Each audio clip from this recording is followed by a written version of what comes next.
Bem, vamos começar falando a respeito da biblioteca NumPy, certo? Bem, essa biblioteca, ela é extremamente importante porque ela é uma forma da gente trabalhar coisas matemáticas dentro do Python, né? Dentro de um contexto de programação.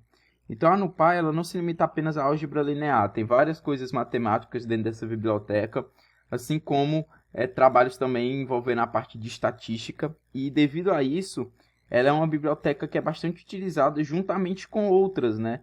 Então, se você vai trabalhar aí com ciências de dados, machine learning, sendo mais específico também deep learning, né? É bem comum ter essa biblioteca juntamente com pandas ou outras bibliotecas aí que são normalmente utilizadas nessas áreas, certo? E bem, para utilizar ela, a gente tem que dar um import, certo? Que é o comando aí do Python para a gente colocar a biblioteca, certo? Então, importo no Py para colocar essa biblioteca. E esse snp, né, seria importar NumPy como np, né, traduzindo assim para o português. Esse np é apenas uma forma da gente representar a NumPy. Então, toda vez que eu quiser puxar uma função da NumPy, né, em vez de eu botar NumPy ponto e a função, eu boto np ponto. É bem mais rápido, certo? Então, isso aqui é apenas uma forma de agilizar a nossa programação. Então, vamos botar aqui para rodar. E então, a gente já consegue importar a NumPy aqui no nosso código em Python, certo? Aí vamos agora tratar de algumas estruturas matemáticas e mostrar como elas são trabalhadas do ponto de vista da programação e do ponto de vista da NumPy. Vamos começar pela mais simples possível, né, que seria um número, né, ou um escalar, melhor dizendo. É algo bem trivial, né, não tem muito o que estender na explicação disso, mas basicamente é um escalar, certo? E ele pode ser do tipo inteiro, pode ser do tipo float, né, que ele possui valor decimal. Então, por exemplo, aqui eu tenho a variável a, que está recebendo 2, né, um valor inteiro, caso esse a aqui, ele armazena um escalar, tá bom? Avançando aqui, vamos para os vetores, né? Os vetores já seriam um grupo ou lista de números, né? Eu botei números, mas não necessariamente apenas números, né? Pode também ser de caracteres, podem ter vários outros conteúdos, certo? E basicamente é uma lista de elementos, certo? A representatividade dele seria da seguinte forma. A gente pode colocar aqui como sendo algo do tipo A recebe 1, 2, 3, 4, 5, por exemplo, certo? Isso aqui é nada mais nada menos que uma forma de simbolizar esse vetor, certo? Que a gente diz aqui na programação, né, no contexto da NumPy também, isso aqui a gente chama de array, né? Então essa variável A ela está recebendo essa lista aqui de números, né? 1, 2, 3, 4, 5, certo? Um array de números. Então, para aplicar isso em termos de código, a gente tem, por exemplo, aqui o B recebendo esse mesmo array aqui que eu atribuí para o A aqui no nosso exemplo. Só que no caso da NumPy, né, eu preciso botar np ponto, certo? Que eu estou chamando a biblioteca NumPy. Isso porque eu estou chamando essa função array, né? Essa função array, ela é responsável por criar array, certo? Por criar a estrutura que a gente está falando. E como ela é uma função, a gente necessita colocar esses parênteses, certo? E da mesma forma o np ponto, ok? E aí está aqui 1, 2, 3, 4, 5, tá? Essa estrutura, uma característica dela além dessa distribuição dessa forma, né, em que tem os elementos separados por vírgula, ela é delimitada por um colchete, certo? Abrindo e fechando. Então, se eu colocar aqui um parêntese aqui, por exemplo, em vez do colchete, se eu botar dessa forma assim, ela já não vai ser como a gente conhece como um array, né? Ela já vai ter uma outra característica. Mas o array aqui que a gente está mencionando é com os colchetes, tá bom? Dessa forma assim. Então, eu vou botar para rodar. Ele executou e quando eu chamo aqui a variável B, ele me mostra aqui que o B ele armazena um array, certo? 1, 2, 3, 4, 5, tá?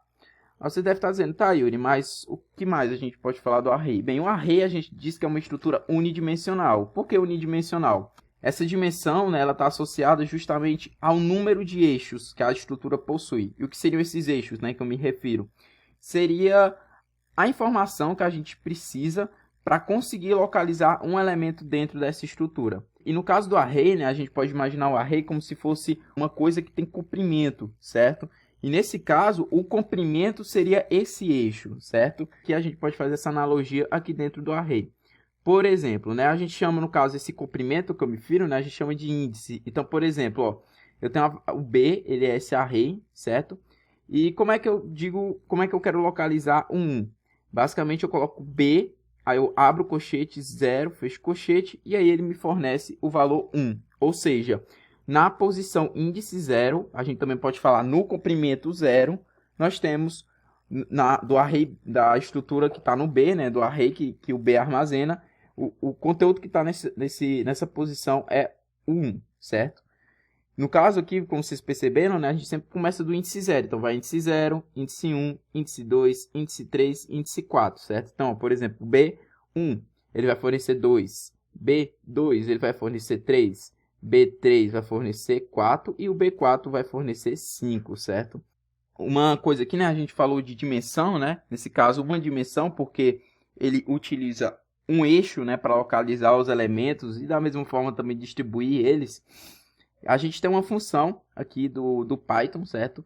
Que é essa ndim, que ela nos fornece a dimensão que a variável possui, né? Que está relacionada à estrutura que ela armazena. Então, quando eu boto b.ndim, ele vai me fornecer 1. Justamente dizendo que aqui me trata de um array, certo? Então, eu sabendo a dimensão que uma variável possui, eu vou saber que estrutura, ou pelo menos ter uma noção da estrutura que essa variável possui, certo? Uma curiosidade, né? Eu vou até tentar aqui, só para mostrar para vocês. Se eu tentar descobrir a dimensão da variável A, que é aquela lá primeira em que a gente atribuiu o valor 2, certo? Se eu tentar fazer isso, ele vai dar erro, certo? Por quê? Ó, tá vendo? Ele me deu um erro. Porque o que aconteceu? O número, ele não possui dimensão, porque para eu acessar o conteúdo dessa variável, como ela armazena um único conteúdo, né? No caso a gente está falando de um número, um escalar, basta eu chamar ela e eu não preciso de nada mais do que isso, né? No caso do vetor, eu preciso chamar a variável e indicar a posição que eu quero localizar meu elemento, certo? Por isso que deu esse erro, só para mostrar para vocês, certo? Bem, agora que a gente compreendeu a característica do vetor, né? Da sua estrutura e dessa questão do índice, dimensões, vamos agora trabalhar sobre como manipular os elementos do array, né? E coisas desse tipo.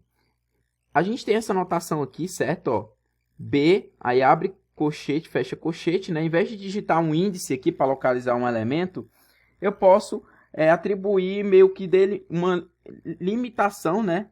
E do pedaço do array, né? Eu posso tirar um pedaço do array. Que nesse caso eu uso essa notação de 2 pontos, como vocês estão vendo aqui embaixo, né? Eu botei para facilitar aqui. A gente coloca o início, o índice de início e o índice de fim. E aí ele meio que pega esse pedaço do array.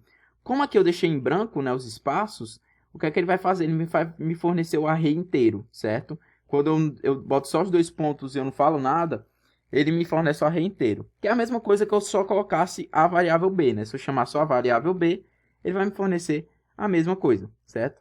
Porque é a mesma ideia disso aqui, ok?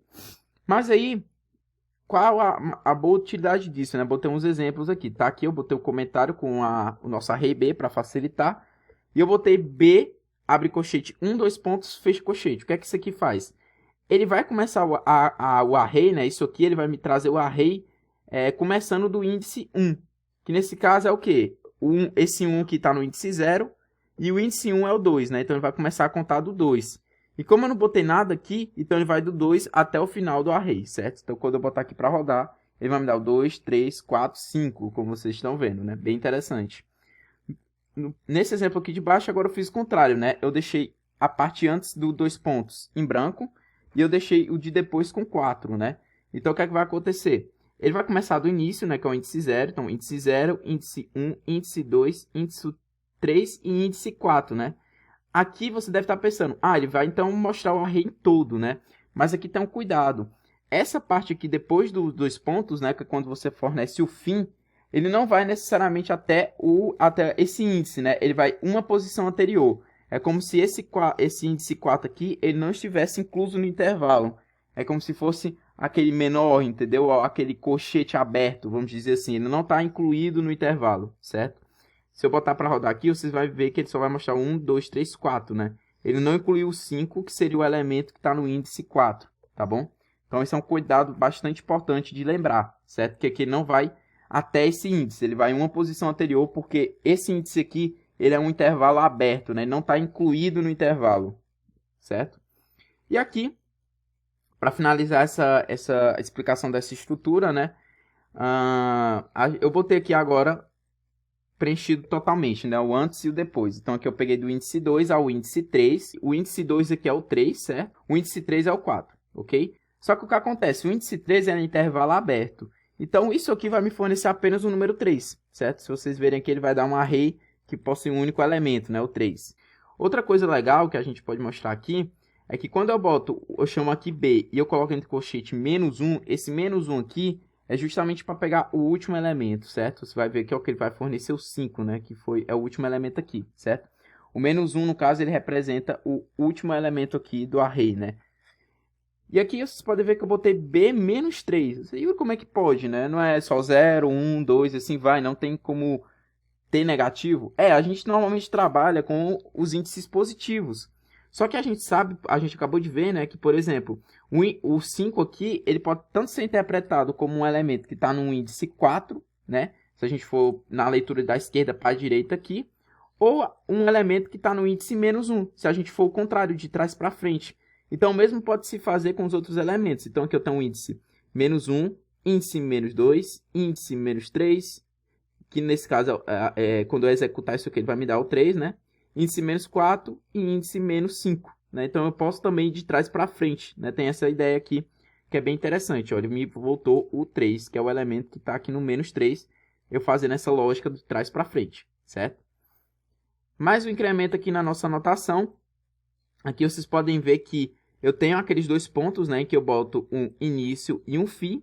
E eu botei mais dois pontos aqui e botei esse 2. O que é que isso aqui quer dizer? Isso aqui, pessoal, é o seguinte. Eu botei meu início, eu botei meu fim. Lembrando que o fim tem aquela ideia do intervalo aberto, certo? E aí o que é que vai acontecer?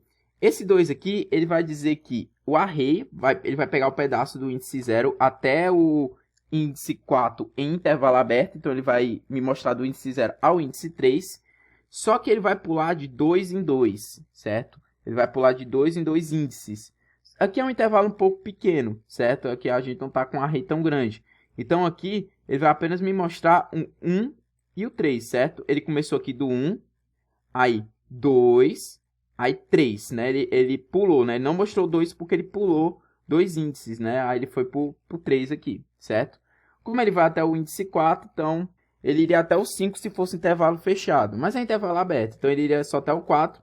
Só que o 4 não é incluído, né? Porque, enfim, ele é o meu... como a minha regra é pular de 2 em 2, né? Então ele acabou pulando aqui. Se esse array fosse maior, o próximo número que ele iria mostrar seria o 5, certo? Para só complementar aqui, eu vou trocar o 2 para 1, certo? E aí ele vai imprimir normalmente, porque eu vou pular de 1 em um índice, como vocês podem ver, certo? Então é bem interessante isso aqui, essa propriedade, só para mostrar para vocês, certo? Yuri, se eu botar menos 1 aqui, o que, é que vai acontecer? Bem, se eu executar aqui, vocês vão ver o seguinte. Ele simplesmente me forneceu o array, só que invertido, né? O normal do B é 1, 2, 3, 4, 5. Aqui ele me deu 5, 4, 3, 2, 1. Então tem essa forma aqui também bem legal, rápida, de você inverter a ordem de um array, certo? Você simplesmente pode colocar esses pontos aqui, eu deixei em branco, porque nesse caso eu queria pegar todo o array, certo? E aí eu botei mais esses dois pontos para poder colocar esse menos 1 aqui, e ele justamente fazer a inversão do meu array, certo? Então, bem legal isso aqui. Você rapidamente consegue inverter a lista, que é a ordem dos elementos, certo? De uma forma bem rápida, tá? Então, isso aqui é bem interessante. Eu sugiro para você depois, abre aí um código em Python e vai testando, vai brincando com essa estrutura, essa nomenclatura, essa notação, que ela é bem interessante, é bastante útil aí para você conseguir manipular da melhor forma os arrays aí, trabalhando com os índices, né, deles. Para vocês verem aí como a gente consegue fazer muita coisa apenas com um eixo, né, conhecendo apenas um eixo aí, que nesse caso é o índice, né, do array, certo? Aqui a gente vai ver como modificar elementos de um array, certo? Então aqui eu tenho o meu B é assim, originalmente, né, lá de quando eu criei ele. E eu vou dizer que o B0 vai receber 9. Então, o que é que vai acontecer? Ele vai pegar o array B, certo? Índice 0. Quem é que está no índice 0? É o 1. Então, quem vai receber agora esse valor é o 9, né? Então, se eu chamar o B aqui, ó, vocês vão ver que agora está 9, 2, 3, 4, 5, certo? Outro ponto também, usando a anotação anterior, que a gente pega pedaços, a gente também pode modificar esses pedaços. Então, o que é que eu fiz?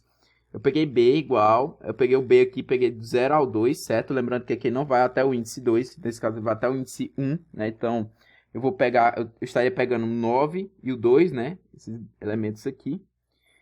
E aí, o que é que eu vou fazer? np.array 9, 10. Então, eu estou trocando o 9 e o 2 aqui por 9 e 10, certo? Então, se você perceber, quando eu chamar o B, eu agora vou ter 9, 10, 3, 4, 5, certo? Então, dá para trabalhar, misturar um pouco do que a gente viu aqui em cima e substituir vários pedaços aí do array por outro array, entendeu? Por outros números, outros elementos. Então, é algo bem interessante e bem bacana, certo?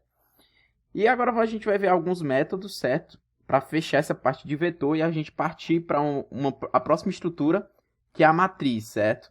E bem, vamos ver aqui alguns métodos interessantes. Vou rodar novamente aqui a variável b para a gente ver como está aqui o conteúdo dela, está dessa forma. E aí a gente tem esse método max. O que é que esse método max faz? Ele retorna para a gente o maior valor aqui do nosso array, né? Então ele vai me retornar aqui um 10, certo? Que é o maior valor que a gente tem dentro aqui da estrutura, certo? Da mesma forma, a gente também tem o mínimo, certo? Tem o max e tem o mínimo. Então, o mínimo que ele me retornou 3, certo? Então, tem esses dois métodos aí para você resgatar o maior e o menor valor que tem aqui na estrutura, certo? Aí vamos ver dois métodos que são bem interessantes, né? Que é o arrange e o linspace, tá?